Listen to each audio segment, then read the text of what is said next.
Om Shanti. Angels warning. जून 2026 से पहले दुनिया में होगी हलचल, दुनिया भर पर वायरस अटैक। क्या नया वायरस आने वाला है? देखिए 2026 में एक वायरस, रहस्यमय वायरस की चेतावनी बहुत लोगों ने दी है और ऐसा कुछ दिखाई पड़ रहा है कि 2026 की गर्मियों में कोई ऐसा वायरस आने के बहुत ज़्यादा चांसेस हैं जिसकी शुरुआत अफ्रीका और एशिया के कुछ हिस्सों से होगी। एक ऐसी मुसीबत है जो किसी लैब से नहीं आएगी और ना किसी वैक्सीन से इसका इलाज होगा, बल्कि इसका ज्ञान हमारे भारत की किसी आयुर्वेदिक परंपरा से इसका इलाज मिलेगा।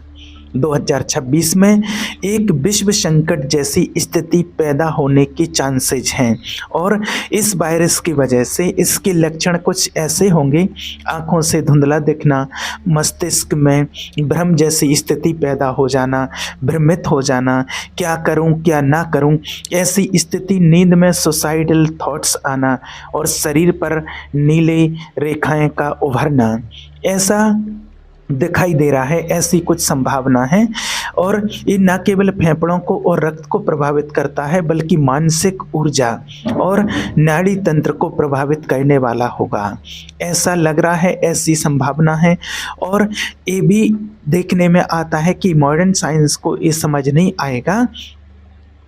हमारे कुछ ग्रंथों में भी इसका लेख है और लेकिन इसको लोग समझ नहीं रहे हैं। हमारे ग्रंथों में स्पष्ट लिखा है कि जब मानव का चित्त स्वयं पर नियंत्रण खो बैठे और आकाशीय विषाणु मन को जकड़ ले, तब पंच भौतिक चिकित्सा नहीं, ऋषियों की ध्वनि और औषधि रक्षा करेगी।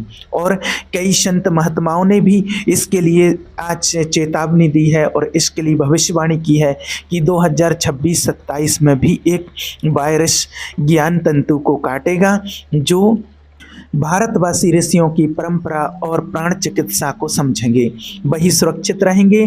तो ये वायरस ऐसा होगा जो इसका जवाब आयुर्वेद से ही मिलेगा, एआई से नहीं मिलेगा, एमआरआई से नहीं मिलेगा, लेकिन आयुर्वेद से इसका जवाब मिलेगा। और इस बात के चांसेस पूरे हैं। केरल में एक वैद्य और उत्तराखंड के तपस्वी और बनारस के वैदिक विश्वविद्यालय में एक साथ कुछ खुलासे होंगे। मंत्र ध्वनि, नाथ चिकित्सा और जड़ी बूटियों जैसी ब्रह्मी, शंख पुष्पी, त्वचा और नाग केसर, जिसके प्रभाव को रोका जा सकेगा। WHO और ग्लोबल मीडिया में भी बहुत इसकी डिस्कशन होगी। तो यहाँ एक समाधान भारत की तरफ से आएगा, लेकिन इसका इम्पैक्ट काफ़ी दूर तक होने के चांसेस हैं। थोड़ा सा देखिए फेरबदल तो हो सकता है कि देखिए जब जैसे आपको बताया कि कुछ चीज़ें दिखती हैं, कभी कभी समय थोड़ा आगे पीछे हो सकता है, क्योंकि एग्जैक्ट समय का पड़ाव आने से पहले बहुत कुछ और घटित हो रहा होता है और चांसेस हैं कि चीज़ें कुछ हद तक तो रुकेंगी सही, अगर हम सही ढंग से मानवता एक दिशा में जाए। सृष्टि को बचाने वाले दिव्य शक्तियां मौजूद हैं। भगवान कोई ना कोई प्रेरणा देते हैं जब भी भारत पर संकट आता है, और परमात्मा तो पहले से ही हमें कोई ना कोई नया रास्ता दिखाते हैं। जब धर्म की हानि होती है तब कहा गया है कि तब किसी न किसी रूप में भगवान का अवतार होता है, और यहाँ पर स्पष्ट रूप से परमात्मा ने बताया है। और जो आयुर्वेद है वो भी समझिए कि परमात्मा का ही दिया हुआ एक आशीर्वाद है हमारे ऋषि मुनियों के लिए, और इसी से ठीक होंगे। इसलिए ये वायरस कोई आम वायरस जैसा ना होके ये ऐसा अनुभव होगा कि जैसे कॉन्शसनेस और चैतन्य शक्ति पर हमला कर रहा है, प्राण ऊर्जा पर हमला कर रहा है। और भारत एक जागरूक देश है। बाकी कंट्रीज के मुकाबले में हमारा भारत देश और हमारे भारत देश में आध्यात्मिक जागरूकता यहाँ पर बहुत है, इसलिए पूरे चांसेस हैं कि इसका सॉल्यूशन यहाँ से होगा। वायरस से नहीं डरना है आपको एक बात स्पष्ट बता दे रहे हैं कि किसी भी प्रकार से आपको डराने के लिए ये वीडियो नहीं बना रहे हैं, आपको चेताने के लिए, आपको जागृत करने के लिए, आपको जगाने के लिए। क्योंकि देखिए वायरस ना सही, लेकिन आजकल दुनिया में बहुत सारी ऐसी बीमारियां आज पैदा हो रही हैं जिनका हमें नहीं पता होता है, और वो काम हम ऐसे करते हैं जिसके कारण हमारे शरीर पर कोई ना कोई बीमारी अटैक कर लेती है। तो यहाँ आपको किसी भी प्रकार से किसी को डराने के लिए, भयभीत करने के लिए नहीं बता रहे हैं कि आप डरें। बिल्कुल 1% भी डरने और भयभीत होने की ज़रूरत नहीं है। अगर आप जागरूक हैं तो आपका कुछ भी नहीं बिगाड़ सकता है, ना कोई वायरस और ना कोई बीमारी। इसलिए आपको कह रहे हैं कि वायरस से डरना नहीं है, हमें डरना है अज्ञानता से। आयुर्वेदिक और ध्यान से हमें जुड़ना है। तो याद रखेंगे, डेली बेस पर आप मेडिटेशन करें ब्रह्म मुहूर्त में। इस बात के लिए तो बिल्कुल गांठ बांध लीजिए सभी लोग, क्योंकि आने वाला समय और ऐसा होगा जहां दवाइयां काम नहीं करेंगी, दवाइयां फेल हो जाएंगी। ऐसी कंडीशन बनेगी जहां किसी भी प्रकार की दवाई से कोई इलाज नहीं होगा। और कोरोना काल में भी आप सभी देख ही चुके हैं कि ऐसी मुसीबत आई थी कि दवाइयाँ कहीं तो मिल नहीं रही थी, कहीं मिल रही थी तो वो ज़्यादा काम नहीं कर रही थी। और ऐसे में हमारी आयुर्वेदिक जो जड़ी बूटियाँ होती हैं वो, और मेडिटेशन जो साधना करते हैं वो ही काम में आई थी। इसलिए आप सभी से विनम्र अनुरोध है कि डेली बेस पर मेडिटेशन करें, और जहां तक हो सके ब्रह्म मुहूर्त में करें। और जो ब्रह्म मुहूर्त में किसी कारणवश तबीयत पानी ऊपर नीचे या एज के कारण नहीं उठ पाते हैं, तो वो जब भी सुबह उठते हैं तो उठ करके मेडिटेशन जरूर करें। परमात्मा से अपना ध्यान, अपना कनेक्शन जरूर जोड़ें। और अपनी डेली एक्सरसाइज करके, योगा करके, प्राणायाम करके, और अपने शरीर को जितना बेहतर कर सकते हैं, जितना अच्छा कर सकते हैं, अपने इम्यून सिस्टम को उतना करने का प्रयास करें। साथ ही साथ परमात्मा के नाम का जाप अवश्य करें, मेडिटेशन जरूर करें, भगवान का ध्यान जरूर करें। आप मेडिटेशन कर सकते हैं या आप नाम जाप कर सकते हैं, जिसमें भी आपकी श्रद्धा है। जो भी आप करते हैं वो आप जरूर कीजिए। और याद रखें, मेडिटेशन, ध्यान, नाम जप को अपने जीवन का एक हिस्सा बना लें, अपने जीवन की एक साधना बना लें और साधना का एक हिस्सा बना लें, तो आप बचे रहेंगे। और जब ऐसी कोई मुसीबत आती है या कोई ऐसी बीमारियां आती हैं तो प्रैक्टिकल ही देखा है कि हमारी दवाइयां जो रहती हैं वो काम नहीं करती हैं। ऐसे में हमारी आयुर्वेदिक जैसे ब्रह्मी है, गिलोय है, तुलसी का प्रयोग नियमित रूप से अवश्य करें। और नीति क्रिया और प्राणायाम से अपनी नारी को शुद्ध जरूर करें, ताकि आने वाला समय हम सबके लिए सुरक्षित रहे। और हम तो ईश्वर से यही प्रार्थना करते हैं कि सभी मिलकर के इसे मेडिटेशन से, और हमारे योगी तपस्वी ऋषि मुनि सभी मिलकर के इसको होने ही ना दिया जाए, इस घटना को होने ही ना दिया जाए, ऐसा प्रयास किया जाता है हमेशा। पर कुछ घटनाएं भारत और पूरे विश्व को चेतावनी देने के लिए होती हैं, इसलिए समय और स्थान के हिसाब से उन्हें अलाउ कर दिया जाता है, ताकि लोगों तक ये वार्निंग पहुंच सके और लोग सुधर सकें।